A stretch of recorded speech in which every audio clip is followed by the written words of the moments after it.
uh,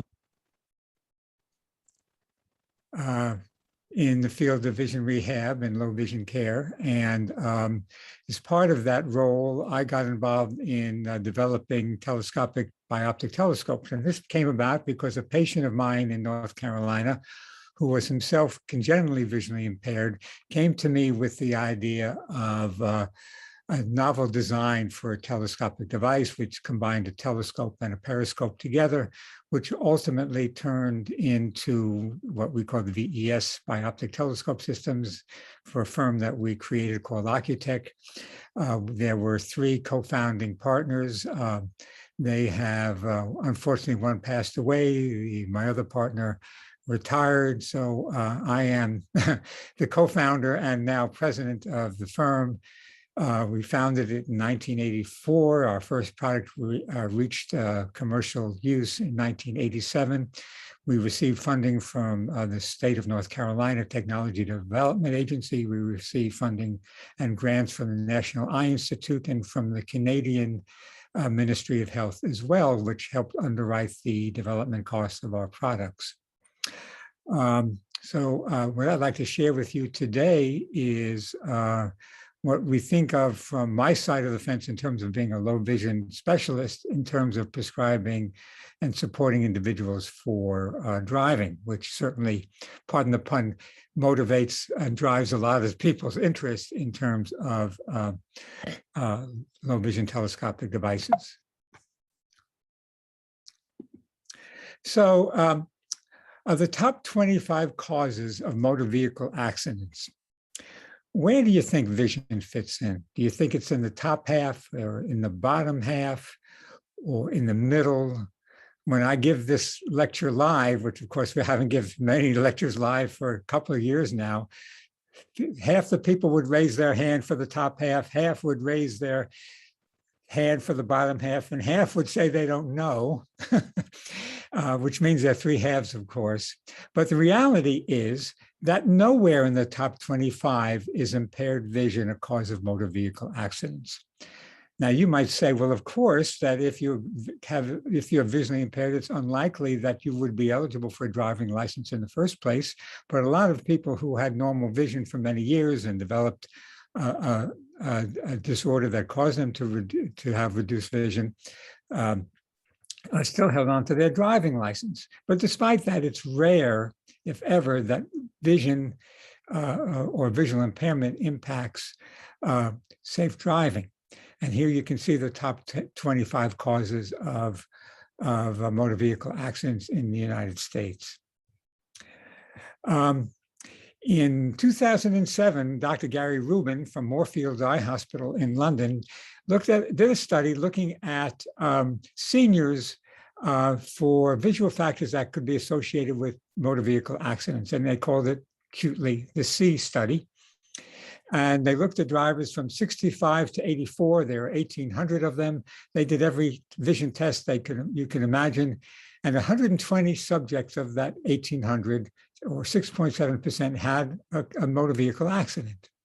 And the predictors of the crash involvement that had to do with vision were glass sensitivity, visual field loss, meaning how much vision do you have to the right and left of center, and the useful field of view. Now, the useful field of view is a test that we use in order to test one's ability to maintain and sustain attention in a crowded visual field where there are lots of different things going on at one time. And that's been associated with cognitive decline and with an increased risk of motor vehicle accidents. But what was not predictive was visual acuity, contrast sensitivity, and depth perception, which are the things, by and large, that motor vehicle agencies test for when you get evaluated for a driver's license. So a big question, of course, is how much visual acuity is enough? And here you can see a photograph of my office manager holding the traditional visual acuity chart we use for people that are visually impaired, called the ETDRS chart.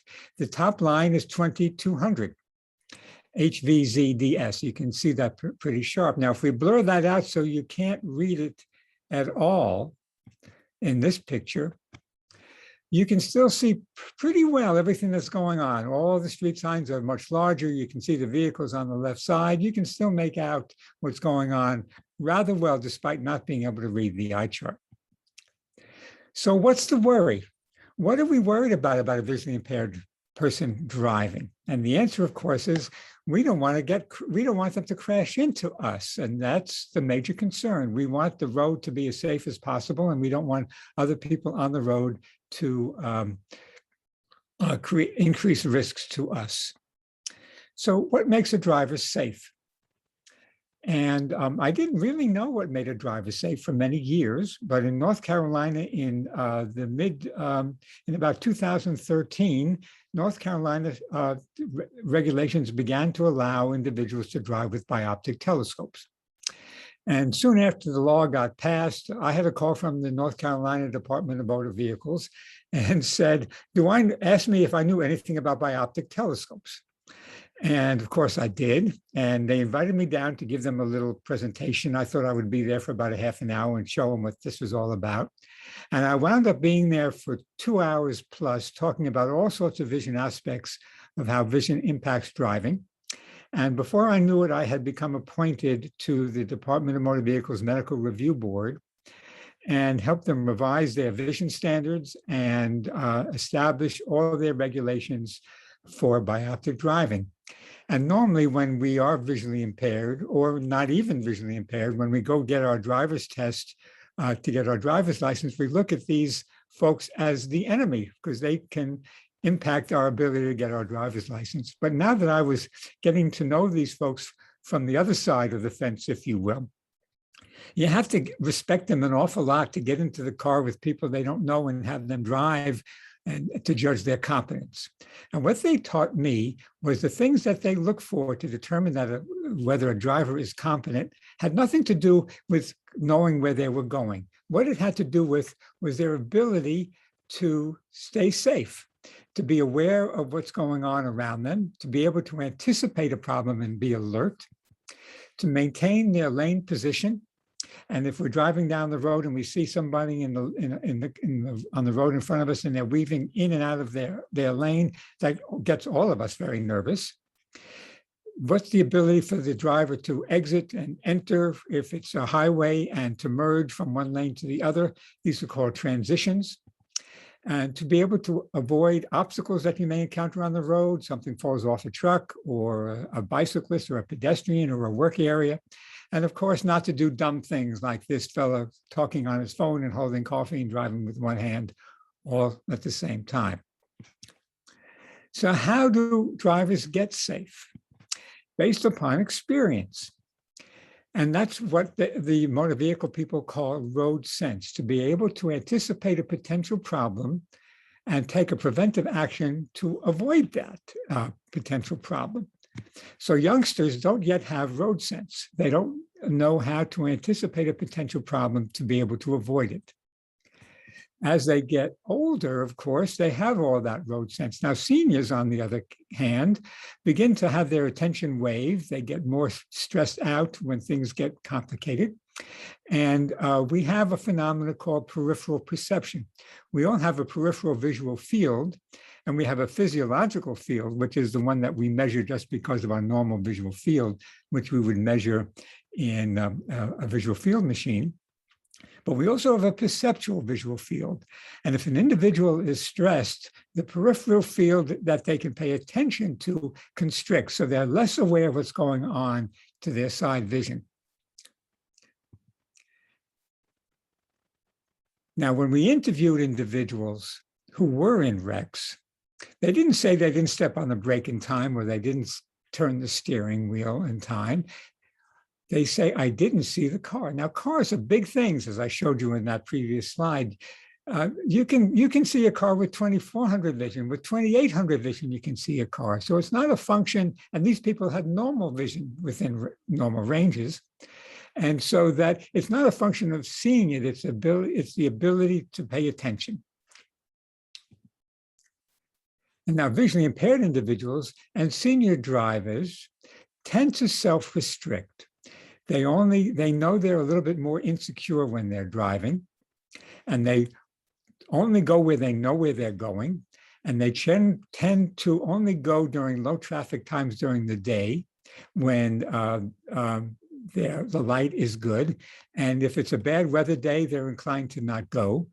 And if they're having an off day, they probably will stay home and say, I'm just a little too nervous to drive on this day.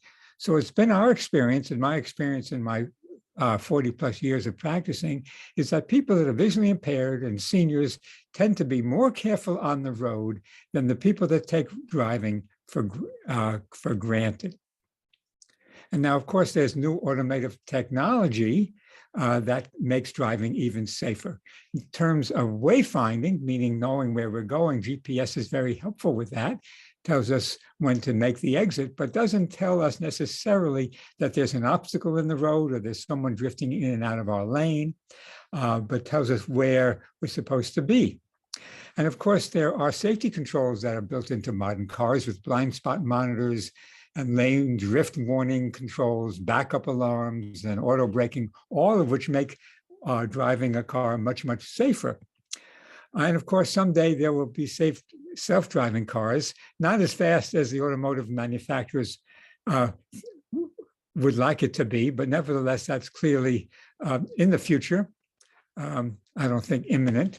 And of course, we have other options with taxis and Uber and Lyft to get us where we're going. But there's certainly a rite of passage for youngsters to be able to get a driver's license so they have that level of independence. And for seniors,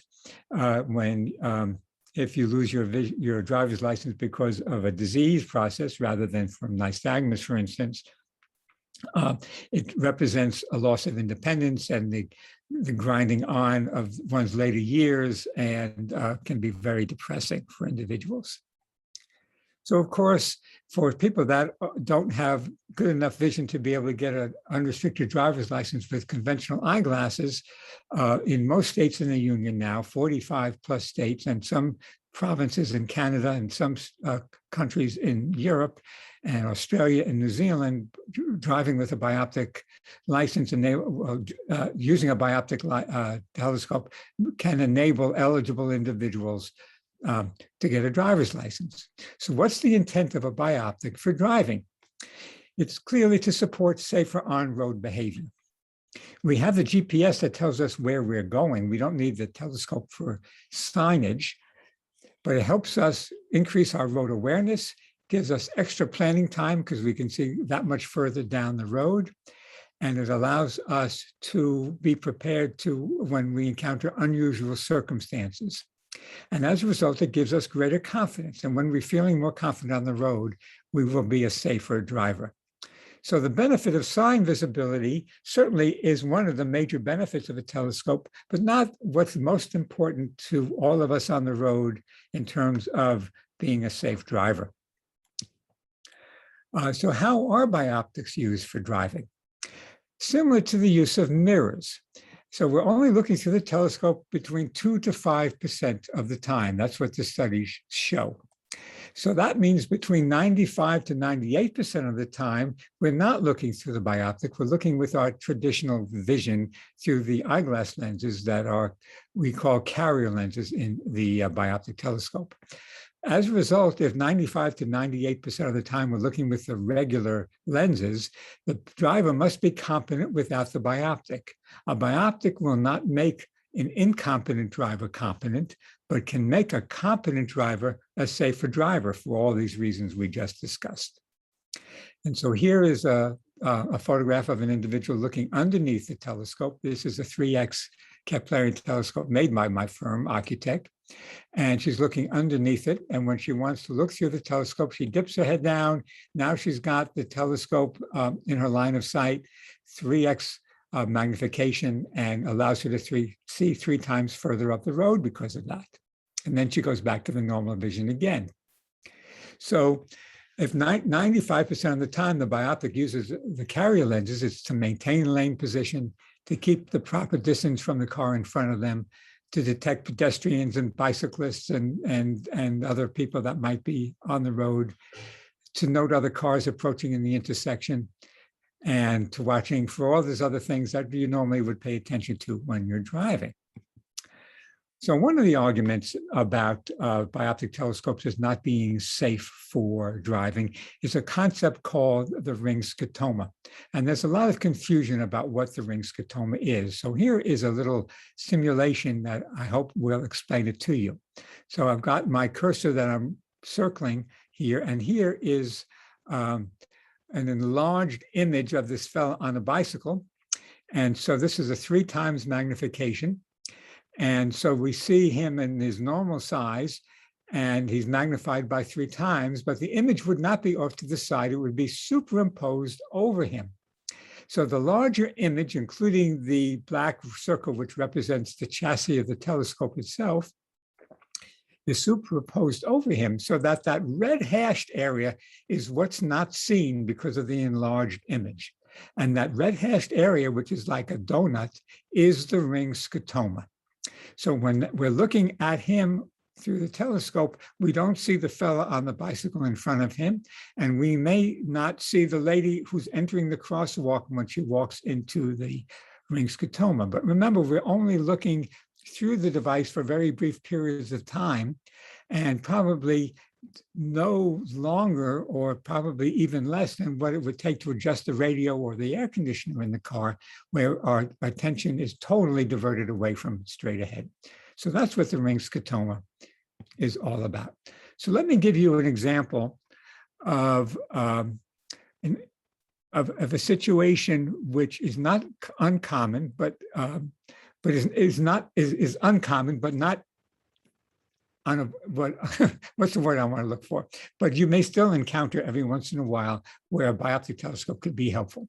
So we know that if 2 cars get to the intersection at the same time, the rule is that the driver to the right is supposed to enter the intersection first. But we really don't trust that. So what we do is we look into the car of the other driver and see where that driver is looking. And oftentimes we will make eye contact with them to see where they're looking and what their intention is.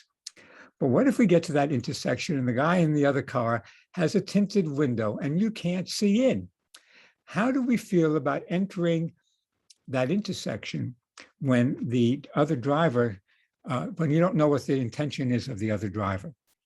And that's what happens when you are visually impaired, because you can't see in well enough to see that individual, but you can with a bioptic telescope. So there's one of many examples of where a bioptic telescope can help in these extenuating circumstances that enables us to be safer drivers on the road. Now, there are plenty of different studies demonstrate that bioptic telescopes are effective and safe for driving. Here are 2. The highlights of those studies in the abstract are, number 1, that the study suggests that the vast majority of bioptic drivers find it useful as an assistive device for a range of driving tasks. And in the second one, a majority, 74%, rated the bioptic as very helpful, and almost all, 90%, would continue to use it for driving, even if it were not required for driving licensure. So in terms of the clinical evaluation, where you go visit a low vision specialist and they're going to determine your potential for distance vision, we doctors only have 3 options. We can give you a better eyeglass prescription, but if an eyeglass prescription makes a big difference in how you see, it means somebody dropped the ball way before you guys got to see us in low vision. The reality is it's unlikely that that's going to make a big difference in your vision. Number 2, you can move closer, of course. So if you can't see something at 10 feet away and you move up to 5 feet, now you can see it. You gave yourself 2x magnification for free with the widest field of view, of course, that you can get. But you can't do that all the time. You can't climb over the counter at McDonald's to read the menu. Sometimes you have to get so close to someone's face to recognize them that it's kind of socially aggressive behavior and you're not comfortable doing it. And they're not comfortable having it done to them. And lastly, we can bring things closer optically. And of course, someday we will have digital options. The problem with the digital options that are available today is that they're not bright enough to be used out of doors. In the same way, you know, with your cell phone, when you look outside in the sun, you can't see the display. And the digital options that are available now on the market are all based upon head-mounted displays, which close you in completely, and those are not appropriate for the driving activity. So basically, at this point in time, all vision-enhancing devices for driving were going to be optical bioptic telescopes. And so what the telescope does is bring it closer. So it expands the range by the power of the device. So a 3x lets you see 3 times further away, a 4x would let you see 4 times further away, at the expense of a narrower field of view, of course. And that's the challenge, to be able to switch from the carrier lens, the conventional eyeglass lens, into the telescopic view, which is narrower, going in and out. And when you get used to doing that, we have what we call a fused perception, where you can experience both almost simultaneously. Of course, you're not looking through them simultaneously, but the perception is a simultaneous one where you're getting the clear vision through the telescope while you're still aware of the wider field of view of the peripheral vision. Of course, when you're looking through a telescopic device, there's exaggerated motion, both from the vehicle moving and the head moving. And all telescopes reduce retinal illumination and contrast. So this is not nearly as much of an issue for individuals with nystagmus, but for some other sorts of vision disorders that might undermine how beneficial they are, especially in lower light indoor environments. So let me talk to you briefly about the categories of bioptic telescopes. We have 2 different optical designs, Galilean and Keplerian. The top right picture is a Galilean telescope, which we use in low powers, up to about 2.2x, sometimes 3x. They give reasonably wide fields of view at 2.2. They get a bit narrower at 3x. Usually these, while they are focusable versions, the majority of them are non-focusable. They're small and lightweight and compact and desirable for that reason. At higher powers of 3x and higher, the fields of view of Galilean telescopes get rather narrow. And so that's when we start using Keplerian telescopes, such as the bottom 2. I'm sorry, the bottom right one. The bottom left one is a Galilean one called the sight scope. So when powers are higher than 3x, we normally will use Keplerian telescopes, which give often a doubling, if not more, of the field of view as compared to their Galilean equivalent. What makes an image brighter is the size of the front lens. In the same way, if we open up a camera lens to a larger aperture, we get more light in, but at the expense of a shallower depth of field. You know that if you want to blur the image behind somebody when you're taking a photograph, you open the aperture and the depth of field gets shallower and the background gets a little blurrier, which is usually very appealing, you know, for artistic reasons. Also, the reason that the eyepiece normally goes through the eyeglass lens in Keplerian telescopes is because it gives us the widest field of view. We call that the vertex distance or the eye relief. And the further the eyepiece is from the eye, the narrower the field of view will be. So the major complaint that bioptic users have, of course, is the field of view of the device. In 1997, a long, long time ago, Gail Watson did a study of veterans in VA system who had received 740 low vision aids, 130 of them being spectral telescopes. Now, they didn't specify what power or what brand of telescope that was prescribed. But the issues that they had were 83% wanted a wider field of view, which is the major complaint, which means that prescribers need to be thinking about Keplerian telescopes whenever possible because they give much wider fields of view than the Galilean versions. 79% wanted autofocusing. We at Architect were very happy about that because we make the only autofocusing telescope. And I'm not suggesting to you that autofocusing is that important for driving.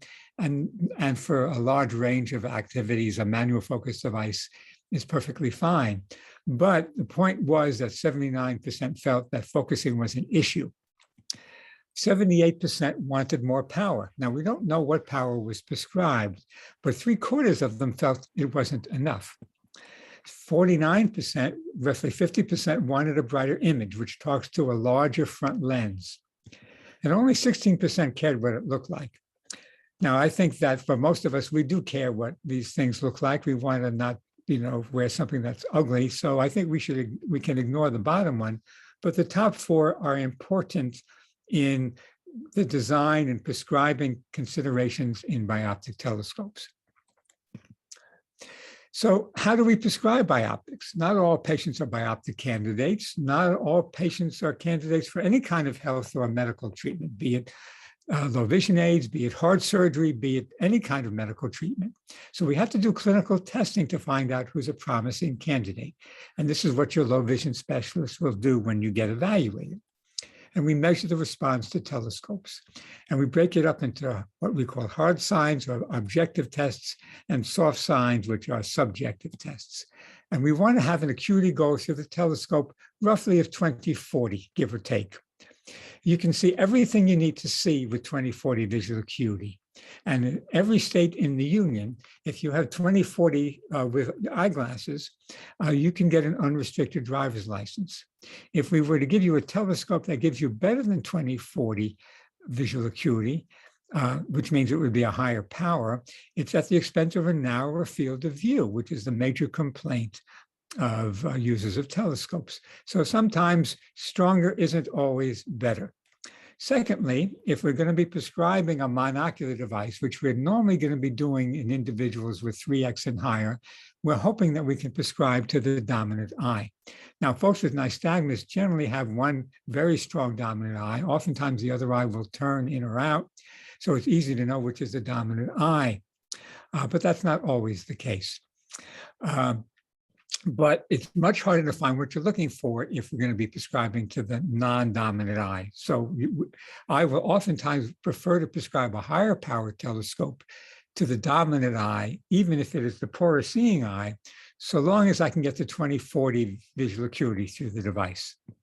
And lastly, what's the patient's response to low contrast targets? You know, you go to the eye doctor and the eye chart is nice, high contrast, black and white, and nowhere else do you see that perhaps other than on the printed page. The world is low contrast.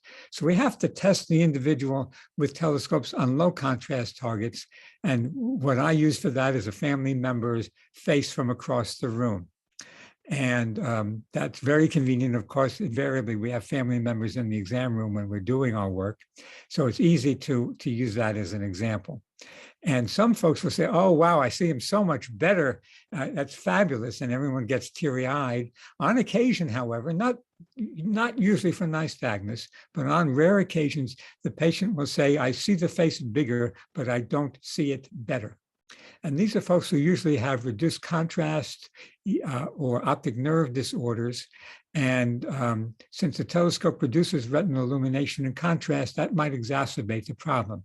But that's rarely, if ever, an issue for folks with nystagmus. The soft signs are appropriate goals for use of the device. Telescopic devices are intended for mid-range and beyond. If the goal is to use it for reading, we have better ways to prescribe for reading than telescopic devices. Not that it can't be used for that purpose, but it shouldn't be a primary goal for using the device. Secondly, that the individual has good dexterity. They understand how to wear it, how to switch from the carrier lens into the telescope eyepiece, how to focus it if it's a manual focus one, and understand how it would be applied to the activity they have in mind, be it driving, classroom, blackboard, computer screens, tabletop activities like bridge or checkers or chess or something like that. And lastly, what's their enthusiasm? Are they willing to wear something in public that makes them look a little bit unusual? And some folks will say, if it doesn't look like a regular pair of glasses, I wouldn't wear it. And other people will say, well, I don't care what it looks like within reason. If it helps me see better, I want to wear it. And frankly, the new ones look pretty high tech. If you wear a baseball cap with a visor, oftentimes people won't even notice it. And more often than not, while it makes the user self-conscious, most people who might encounter them say, oh, that's cool. What is it? Tell me all about it. So usually you get over that, anxiety pretty quickly. So you can do the math just as well as I can. If your visual acuity is a 20/80, you need about a 2 power. If your visual acuity is 21/25, you need a 3 power. If 21/60, you need a 4 power. And this is just a starting point. It can go either way. Now, remember, of course, folks with nystagmus usually have high amounts of astigmatism. And while the astigmatism might not help you see much better with conventional eyeglasses, it may have an impact in how clearly you see through the telescope. So sometimes that has to be incorporated into the prescription, and your low vision specialist will work through that issue for you guys. Now, in terms of field of view, the decision point is 10 degrees. Studies show that when fields of view are narrower than 10 degrees, it's hard to find what you're looking for. So 3X telescopes in Galilean designs usually will go up to about 10 degrees. Keplerian designs are much wider, 50% wider in some versions. And when powers get much higher than that, it's easily double.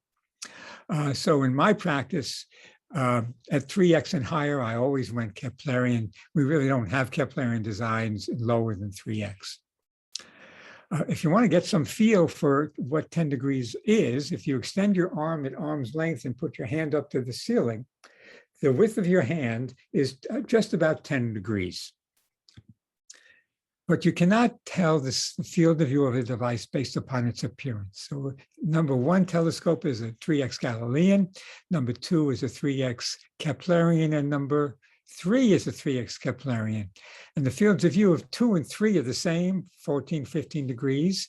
And the 3X Galilean, number one, is half as much, just a little bit more than half as much. So looking at the device itself will not give you any insight into what the field of view of the device necessarily is. So in my practice, based upon those 3 hard signs and 3 soft signs, I will offer a prognosis on a scale of 1 to 10, where 10 is excellent and 3 and 4 to 5 are guarded. So, and I give you an explanation as to how I arrive at that prognosis. So in terms of the carrier lenses that we prescribe, we want to try to get you the best visual acuity we can, because the better the visual acuity through the carrier lenses, the less restrictive your restricted driver's license might be.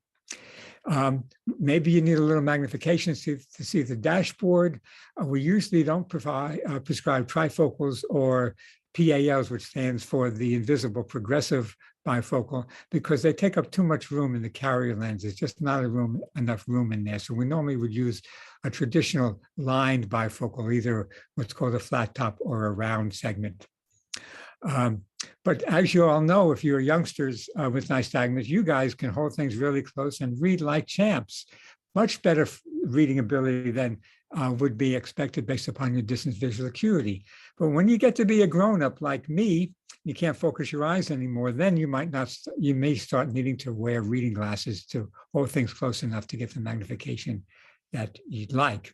But you younger folks usually read like champs without any help from us eye doctors.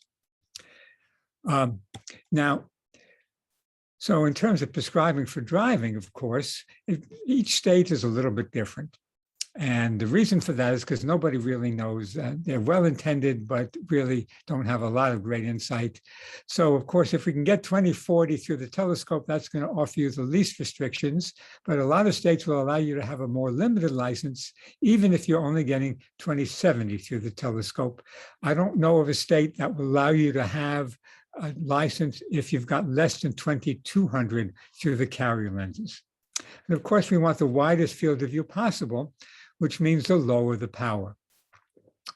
And if we can prescribe binocularly, that's always compelling if you have binocular vision to begin with. If you do have an eye that turns, you're monocular, so there's really not any real benefit of prescribing a binocular device for that situation.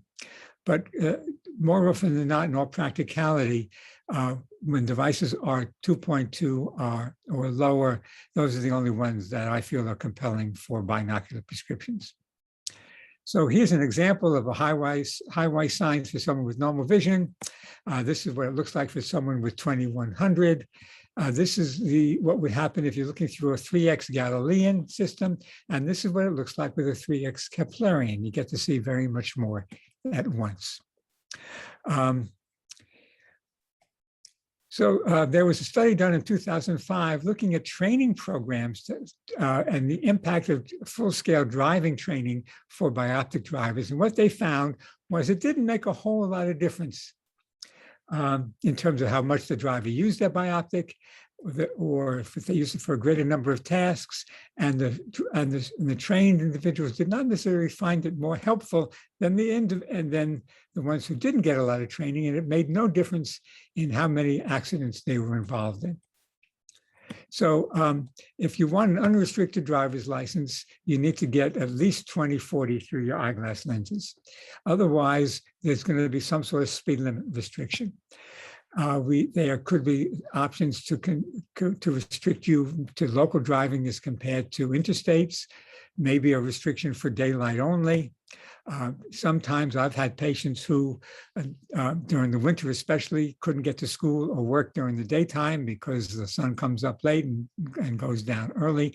So we could get restrictions that allow them to go to and from work even at night, even if otherwise they weren't allowed to drive at night. And sometimes there were restrictions about how many miles one could drive from home. And so individuals with nystagmus and other sorts of congenital disorders where the vision never changes sometimes get victimized by the Department of Motor Vehicles, wanting them to be checked every year because they put them in the same category as people who have a progressive disease. And that becomes very inconvenient and really of no value. So sometimes you're going to have to make an argument with your state DMV to say, I do not need to have annual renewals. Getting a letter from your doctor saying the vision is stable, will not change, might be able to help with that argument. But you know, sometimes you're going to have to fight that battle over and over. It's unfortunate. So my dream list of what I wish to see happen from the experience that I have is a minimum carrier prescription of 2200. At least 130 degrees, which is 65 degrees to the right and the left through the regular eyeglass lens. That if to offer a limited license for 20/70 through the telescope, and less, if not no restrictions, if you can see 20/40 through the telescope, and that the telescope gives you at least a 10-degree field of view. And some states restrict you to only monocular systems. I don't think it makes any difference. I think that if a binocular system works, you should use it. No higher than 6 power because the fields of view get too narrow and there's too much image motion when the head starts to move. Some states require that you can't have a focusable device, which means if it's set for distance, you can't use it in school, you can't use it shopping, you can't use it for lots of other activities. So I think that's silly. I think it should be focusable if that's what you prefer, because you can use it for other sorts of activities. I think there should be some basis of clinical training in using it before you get in the car. And then, of course, some behind the wheel training to make certain that you're understanding what's going on. And that's my presentation. I hope that this was helpful and valuable. I've put up my email address, and I'm very happy to respond to questions and things down the line in terms of questions and issues you may encounter or have at a later time. So I hope that was helpful. I hope it was worth you spending your Saturday afternoon with me. And now I'm happy to open it up to questions. Yeah, thank you very much. It's very difficult as a national organization to find someone that understands driving in different states, as well as someone that understands driving with nystagmus. So you checked both those boxes. So there's 2 ways you can ask questions. You can put them in the chat and then I will read them, or you can raise your hand or take your picture off and show me that you want to ask a question, and I'll call on you. Or if you don't want to show your picture but want, unmute yourself and I'll see that and I'll call on you as well. Any questions? Well, there's one in chat there that, oh, thanks. Well, that's good. Well, maybe I answered everybody's questions. Yeah, I'm like, I don't see any questions at all. How many parents, how many people have you seen with nystagmus personally? Hundreds and hundreds. You know, I was going to go back through my records, but, you know, I've been in so many different practices over my career that it was hard to access all of them. Many, many, many hundreds. I know a question I get that I try to always answer is, how can people find a low vision specialist?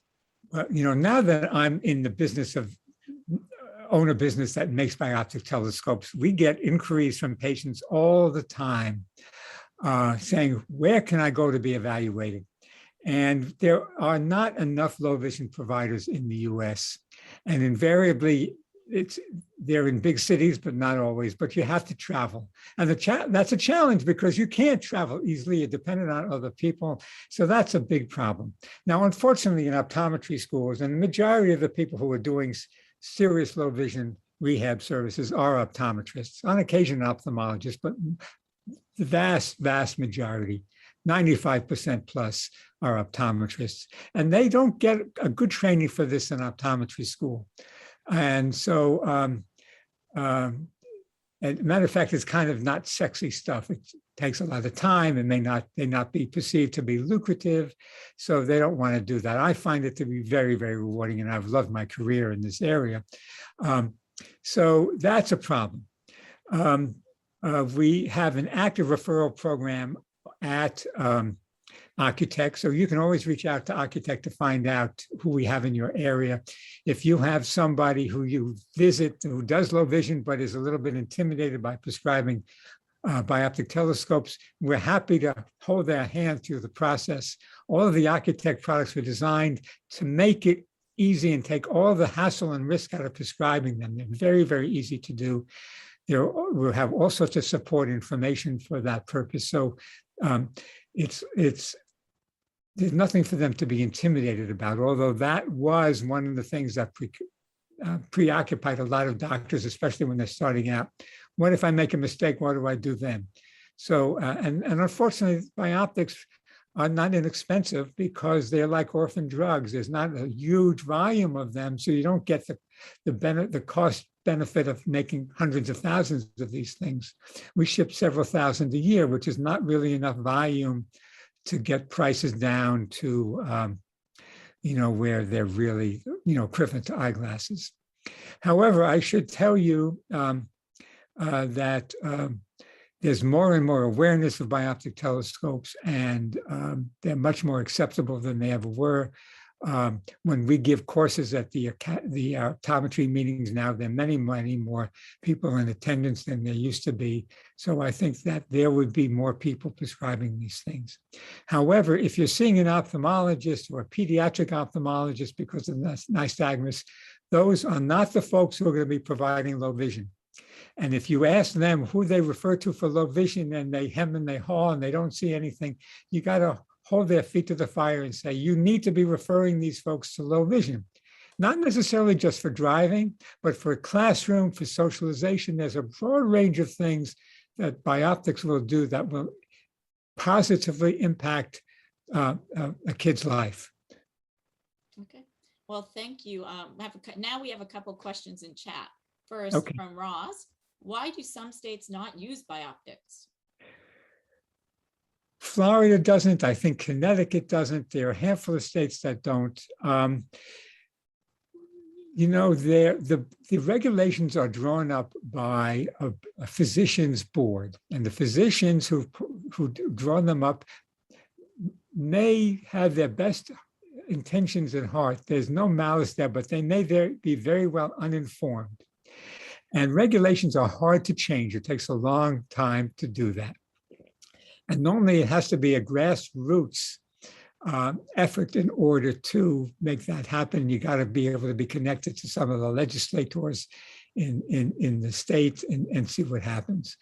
But as I said, over 45 states now allow it, although the regulations do vary. So the Architect website, I keep, promoting my company, but if there's a page on the website for bioptic driving that has all sorts of information that you can read about it, including a listing of what the regulations are as best as we can figure out for each state.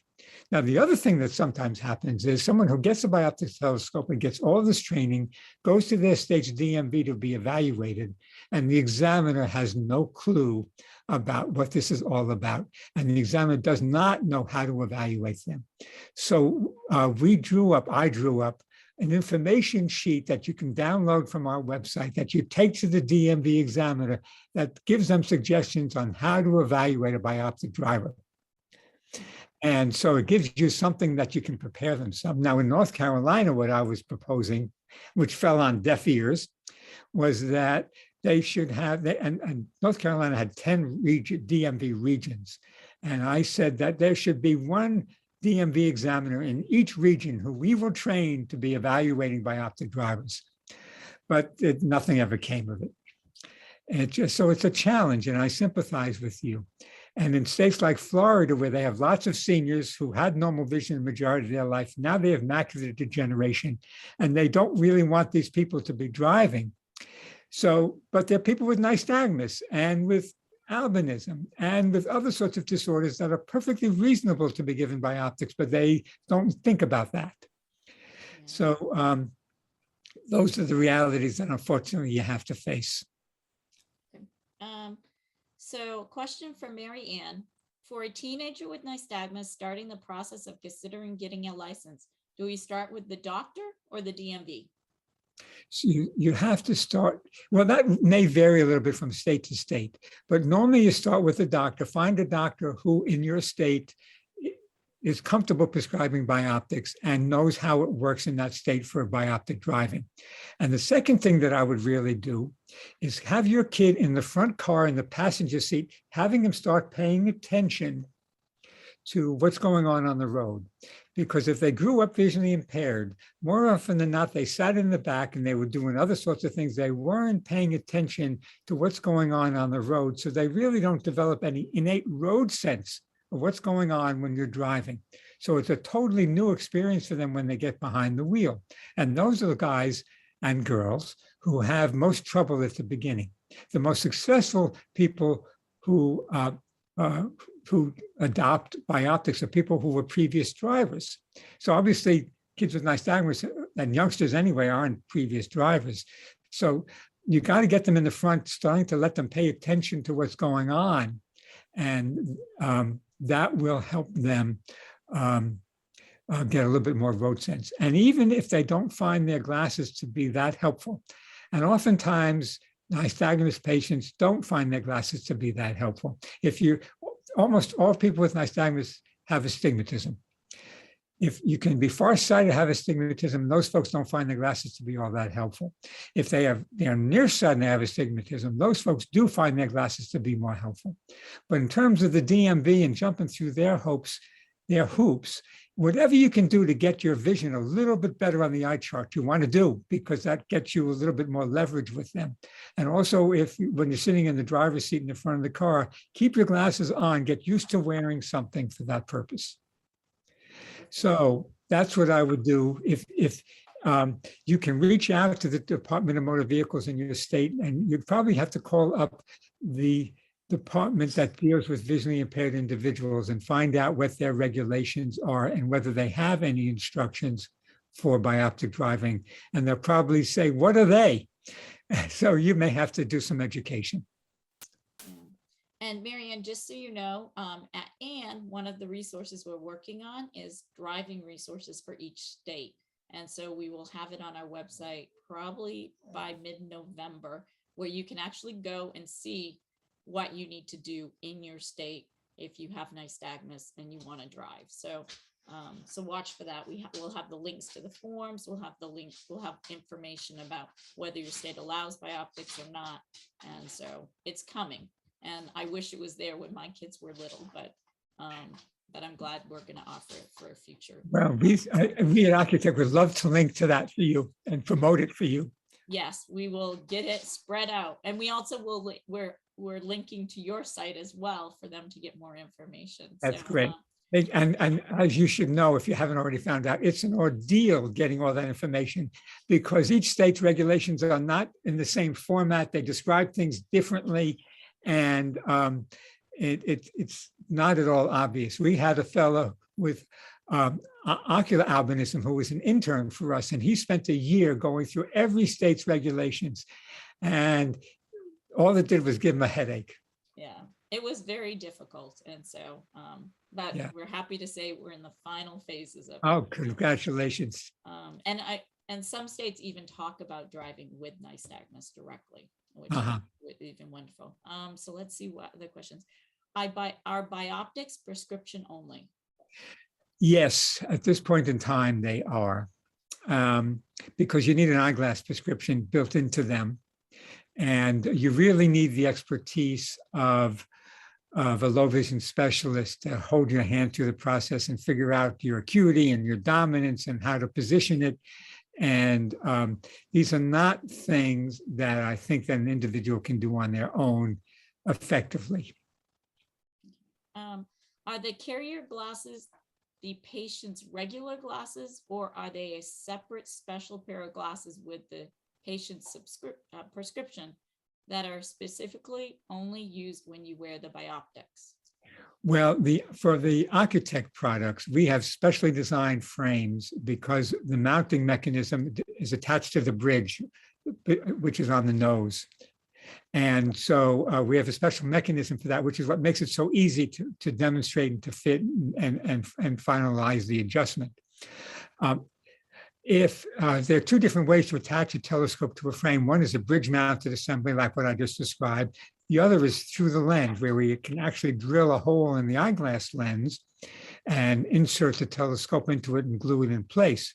So when you do that, you can use pretty much most frames, so long as they're sturdy and they're large enough to accommodate it.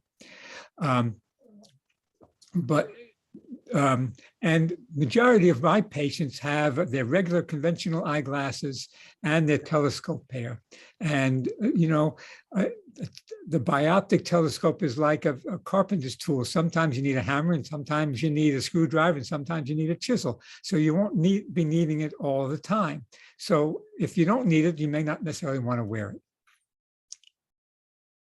Well, thank you very much. I think you've answered all the questions in the chat, and I don't see any raised hands. So assuming that we are finished, we do have your email and your other information so that we can send it out. And we'll also, when we put this video up, do you mind us including your email? So that by all means, by all means. And then remember, the videos right now are only going to be for conference people, but then they will become available to the public in December 1st. So we wanted to give special priority to the people that paid for the conference. So thank you very much for your time. And thank you all for coming and educating yourself and being a part of our very first hour-long workshop we've ever offered. So thank you very much for that. Well, I'm honored to be number one. Yes, you are number one. Have a good afternoon, everybody, or evening. Thank you. Bye-bye, everybody. Stay well. Bye-bye.